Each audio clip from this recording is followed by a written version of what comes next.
जय हिंद दोस्तों, स्वागत है आप सभी का इस वीडियो में। आज की इस वीडियो में हम डेमोग्राफिक डिविडेंड के बारे में बात करने वाले हैं।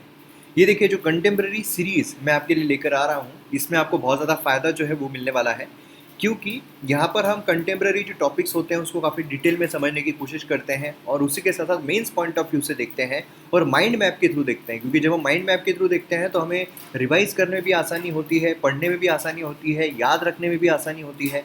और इसकी जो पीडीएफ है वो आपको टेलीग्राम चैनल से मिल जाएगी। तो टेलीग्राम चैनल पर आपको मयूर मुगरे सर्च करना है एंड वहाँ पर आपको जो पीडीएफ है मिल जाएगी, जिससे कि आप फटाफट रिवीजन कर सकते हो। तो चलिए, आज हम देखने वाले हैं डेमोग्राफिक डिविडेंड क्या होता है, कैसे उसके फायदे हैं, क्या क्या चैलेंजेस है भारत में और कैसे उसको हम रिजॉल्व कर सकते हैं।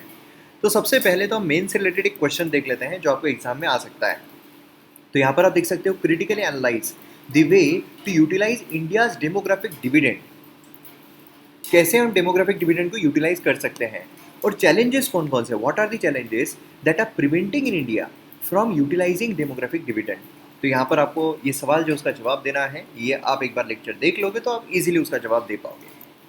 अब देखिए, एमएम एकेडमी ऐप अगर आपने अब तक डाउनलोड नहीं किया है तो ज़रूर कीजिए, क्योंकि इससे आपको काफ़ी ज़्यादा फ़ायदा मिलता है। मतलब यहाँ पर आपको मेरे द्वारा जो कोर्सेस लाए गए हैं काफ़ी अच्छे तरीके से आप देख सकते हो। Ancient history, modern history, geography, polity, governance, ethics, economy, मतलब जीएस 1 2 3 4 सभी आपको देखने को मिलेंगे। काफ़ी कॉम्प्रिहेंसिव तरीके से, काफ़ी डिटेल में कोर्सेस आपके सामने लाए जा रहे हैं, जो आपको एग्जाम में काफ़ी ज़्यादा फ़ायदा दिलाते हैं।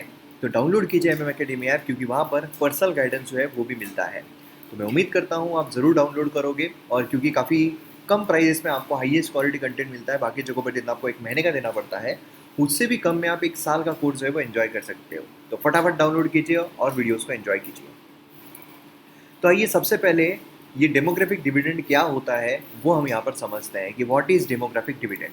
तो यहाँ पर आप देख सकते हो कि सबसे पहले तो यूनाइटेड नेशन पॉपुलेशन फंड, इन्होंने जो डिफाइन किया है डेमोग्राफिक डिविडेंड को, वो कुछ इस तरीके का है। देखिए, डेफिनेशन आपको जैसे कि वैसी लिखनी पड़ती है। जब आप जैसे कि वैसी डेफिनेशन लिखते हो तो इम्पैक्ट बहुत अच्छा पड़ता है। तो इसमें आप देख सकते हो कि इसे बोला गया है इकोनॉमिक ग्रोथ पोटेंशियल। देखिए, डेमोग्राफिक डिविडेंड जो है उसका कनेक्शन है इकोनॉमिक ग्रोथ से। ठीक है, उसका कनेक्शन है इकोनॉमिक ग्रोथ से। तो यहाँ पर जब हम बात करते हैं डेमोग्राफिक डिविडेंड की, इकोनॉमिक ग्रोथ पोटेंशियल जो यहाँ पर रिजल्ट होता है from shift in the population age structure, mainly when the share of the working age population is larger than the non working age share of the population. मतलब इसमें तीन चीज़ें आपको ध्यान में रखनी है, आपको सीधी डेफिनेशन याद हो जाएगी। तीन चीज़ें कौन सी? सबसे पहला तो इकोनॉमिक ग्रोथ पोटेंशियल। ठीक है, इकोनॉमिक ग्रोथ जो है उसका पोटेंशियल हम यहाँ पर बढ़ाना है। किस तरीके से बढ़ाते हैं? जब यहाँ पर हमारे पॉपुलेशन की जो स्ट्रक्चर है उसमें चेंज होता है, शिफ्ट होता है। कैसे चेंज होता है? तो यहाँ पर जो वर्किंग पॉपुलेशन है वो ज़्यादा होती है as compare to non working population. Simple, बस इतना आपको ध्यान में रखना है कि मतलब क्या होता है कि हमारे यहाँ पर जो वर्किंग एज पॉपुलेशन है, मतलब 15 to 64 ईयर्स जो है, वो ज़्यादा होती है as compare to non working age population. उससे क्या होगा? क्योंकि वर्किंग एज पॉपुलेशन ज़्यादा है तो मतलब काम ज़्यादा होगा, इकोनॉमिक ग्रोथ जो है वो ज़्यादा निकल कर आएगी, है ना। जिस वजह से जो डिपेंडेंट लोग हैं, मतलब जो नॉन वर्किंग पॉपुलेशन है, उनको आसानी से संभाल सकते हैं। तो यही यहाँ पर हमें देखने को मिलता है डेमोग्राफिक डिविडेंड का मतलब। अब यहाँ पर जो कंट्री है वो एक्सपीरियंस कब करता है डेमोग्राफिक डिविडेंड? जब यहाँ पर लो बर्थ रेट हो। क्योंकि अगर ज़्यादा बर्थ रेट रहेंगे तो मतलब जो नॉन वर्किंग एज ग्रुप है वो ज़्यादा रहेगा, क्योंकि बर्थ ज़्यादा रहेंगे, है ना। लो डेथ रेट, क्योंकि क्या है कि लो डेथ रेट रहेंगे तो अपने आप जो वर्किंग पॉपुलेशन है ज़्यादा काम कर पाएगी। सोचिए ना कि डेथ रेट बहुत ज़्यादा है तो मतलब जो वर्किंग एज है उसी में लोगों की डेथ हो जाएगी, तो फिर वहाँ पर कोई मतलब नहीं बनेगा। इससे क्या होता है कि इकोनॉमिक डिविडेंड हमको रिसीव होता है, इकोनॉमिक डिविडेंड। ठीक है, क्योंकि प्रोडक्टिविटी जो होती है वर्किंग पॉपुलेशन की वो यहाँ पर हो जाती है इंक्रीज। तो इससे हम बोलते हैं कि हाँ, डेमोग्राफिक डिविडेंड जो है वो हमारे यहाँ पर मिल रहा है। अब यहाँ पर इकोनॉमिक रिसोर्सेज जो है वो हम इस तरीके से इस्तेमाल कर सकते हैं कि यहाँ पर कंट्री की इकोनॉमिक ग्रोथ जो है वो भी होती है, प्लस स्टैंडर्ड ऑफ लिविंग जो है लोगों का वो भी यहाँ पर इंप्रूव होता है। क्योंकि अपने आप जो इकोनॉमिक ग्रोथ होगी तो हर किसी के पास पैसे आएंगे, पैसे आएंगे तो उनका स्टैंडर्ड ऑफ लिविंग बढ़ेगा, है ना। तो मतलब क्या होगा कि हम बेसिकली यहाँ पर जो वर्किंग एज पॉपुलेशन है वो इतना अच्छे तरीके से काम करेगी, इतना बेहतरीन तरीके से काम करेगी कि यहाँ पर जो उन पर डिपेंडेंट लोग हैं उनकी भी सही तरीके से देखभाल जो है वो की जाएगी। तो ये हम बोलते हैं डेमोग्राफिक डिविडेंड। इंडिया की अगर हम बात करते हैं तो इंडिया में हमें देखने को मिलता है कि यहाँ पर वर्किंग एज पॉपुलेशन जो है वो यहाँ पर 2055 तक रहेगा। देखिए, जो एज होता है ना, एज स्ट्रक्चर होता है, वो अलग अलग तरीक़ों से यहाँ पर ग्राफ में दर्शाया जाता है। जैसे कि अगर आप ये देखोगे तो नीचे अगर हम देखते हैं तो ये देखिए जैसे जैसे हम ऊपर जाएंगे वैसे वैसे एज बढ़ रही है। ठीक है, जैसे जैसे हम ऊपर जाएंगे वैसे वैसे एज बढ़ रही है। एंड यहाँ पर जैसे जैसे हम इधर साइड जाएंगे, ये समझ लीजिए यहाँ से इधर अगर हम जाते हैं तो ये मेल है। ठीक है, यहाँ से इधर जाते हैं तो ये फीमेल है। ठीक है, ये नंबर है कि कितने लोग हैं। तो अब समझिए कि बर्थ अगर बहुत ज़्यादा हो रहा है तो मतलब बर्थ ज़्यादा हो रहा है तो मतलब यहाँ पर कंसिडर करेंगे, यहाँ से शुरू होगा, है ना। बर्थ बहुत ज़्यादा हो रहे हैं, देन उसके बाद समझिए कि वर्किंग एज पॉपुलेशन जैसे जैसे ऊपर जा रहे हैं वैसे वैसे लोगों की संख्या जो है वो कम होती जा रही है, कम होती जा रही है। ठीक है, कम कम होती जाएगी। ये अगर हम सेंटर पकड़ते हैं तो कम कम कम कम होती जा रही है, कम होती जा रही है, कम होती जा रही है। यहाँ पर जो एकदम एजेड, यहाँ पर समझ लीजिए अगर 70 ईयर्स के हम रखते हैं लोग, तो यहाँ पर एकदम नैरो जो है वो हो जाएगा। एंड सेम अगर हम फीमेल का भी कंसिडर करते हैं तो इस तरीके से हमें जो स्ट्रक्चर है ये देखने को मिलेगा, बराबर है।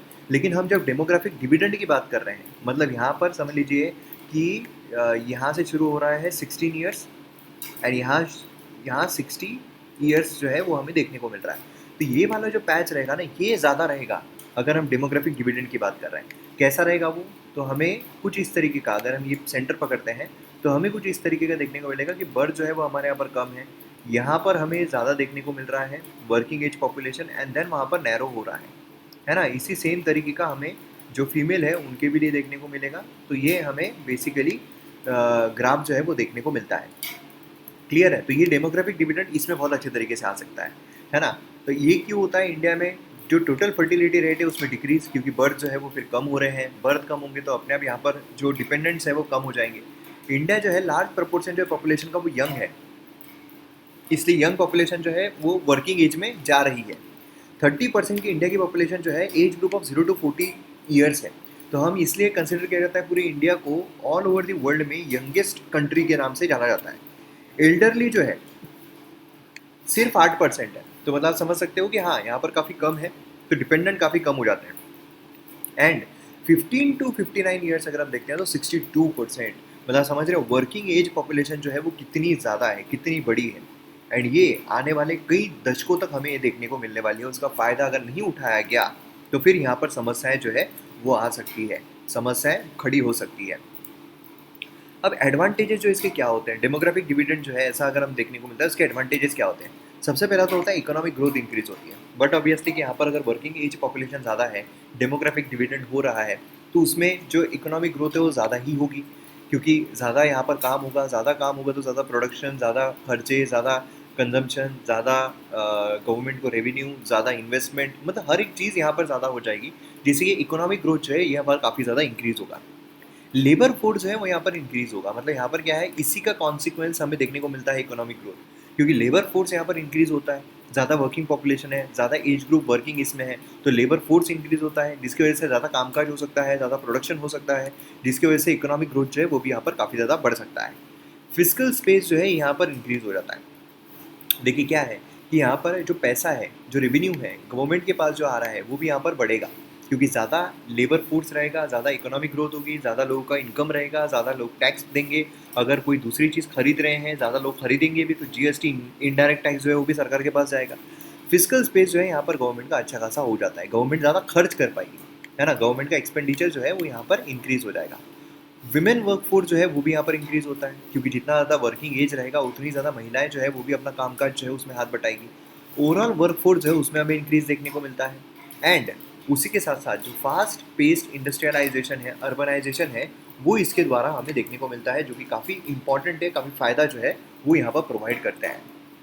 देन उसके बाद अगर हम यहाँ पर चैलेंजेस की बात करते हैं तो चैलेंजेस भी कई सारे हैं।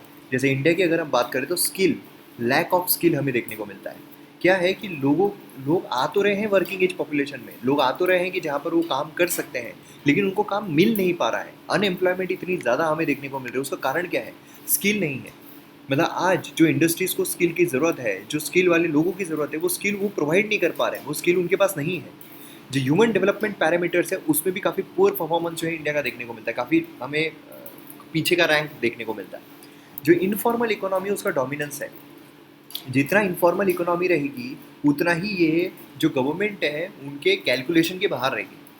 अब अगर आप देखोगे तो ऑलमोस्ट 85 to 90% तक हमें इनफॉर्मल इकोनॉमी जो है वो देखने को मिलती है, जिसकी वजह से जो इम्पैक्ट है इनफॉर्मल इकोनॉमी का वो यही होता है कि सोशल सिक्योरिटी लोगों को नहीं मिलती है, लोगों को सही सैलरी जो मिलनी चाहिए वो नहीं मिलती है, तो ये सारे प्रॉब्लम्स होते हैं। एंड जॉबलेस ग्रोथ ये इंडिया को बहुत ही एक खतरनाक चीज़ है जो काफ़ी प्रॉब्लम्स क्रिएट करती है। जॉबलेस ग्रोथ मतलब यहाँ पर जॉब और मोस्टली क्या होता है, ग्रोथ कैसे होती है, लोगों को जब जॉब रोजगार मिलता है, लोगों के पास इनकम बढ़ती है, अपने आप ग्रोथ हो रही है। लेकिन यहाँ पर हमें करप्शन, ब्लैक मनी, बहुत सारे उसके फैक्टर्स है, बहुत सारे रीजंस है।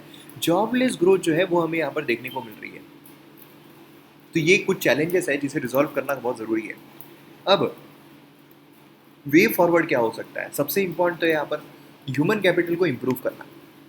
मतलब समझ लो कि यहाँ पर जो लोग हैं उनका हेल्थ इंफ्रास्ट्रक्चर हमें यहाँ पर इंक्रीज़ करना पड़ेगा, जिससे क्या है कि जो वर्किंग पॉपुलेशन है, जो वर्किंग एज है, वो अगर बीमार पड़ती रहेगी तो इफिशिएंटली काम कर पाएगी क्या, नहीं कर पाएगी। तो उनको भी इफिशिएंटली काम कराना है, तो इसके लिए हेल्थ इंफ्रास्ट्रक्चर हमारा अच्छा रहना चाहिए। आउट ऑफ पॉकेट एक्सपेंडिचर हमारे कम होने चाहिए। आउट ऑफ पॉकेट एक्सपेंडिचर क्या है कि समझ लो कि आपने अगर 500 रुपये जो है वो आपने कमाए, उसमें से आपने सोचा कि मैं 100 रुपये की ये चीज़ ले लेता हूँ या ले लेती हूँ, एंड बाकी के 400 रुपये जो है वो मैं सेव करके रखूँगी।